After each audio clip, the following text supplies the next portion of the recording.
பெண்ணோடு தோன்றி பெண்ணோடு வாழ்ந்தும் பெண் மனது என்னவென்று புரியவில்லையோ? அந்த பெண்ணின் கடைசி கதறல் பெண் பிள்ளைகளை பெற்ற எல்லோர் வயிற்றிலும் புளியை கரைகிறது. தற்போதைய நிலவரப்படி பெண் கிடைக்காமல் 30-40களில் நிறைய ஆண் பிள்ளைகள் திருமணமாகாமல் தவிக்கிறார்கள். அவர்கள் பணம் நகை கேட்கவில்லை, பெண் கொடுத்தால் போதும். தங்க தாம்பாளத்தில் தாங்க முடியாது என்றாலும் மனதளவில் மகாராணியாக நடத்த காத்துக் கொண்டிருக்கிறார். வீடு இருக்கிறதா? பேங்க் பேலன்ஸ் இருக்கிறதா?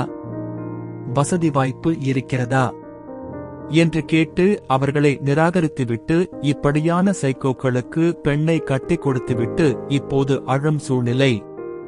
பெண்ணை பெற்ற பெற்றோர்களே, மாடி வீடு, தோட்டம் துறவு ஏமாய் இல்லாத வசதியை பார்க்கும் முன் மகளை பத்திரமாக பார்த்துக் கொள்வானா என்ற தகுதியை தேடுங்கள். அப்படி தகுதியான பையன்கள் தற்போது வசதி குறைவானவர்களாக இருக்கலாம். நிச்சயம் உங்கள் மகள்களை மகாராணியாக நடத்துவார்கள்.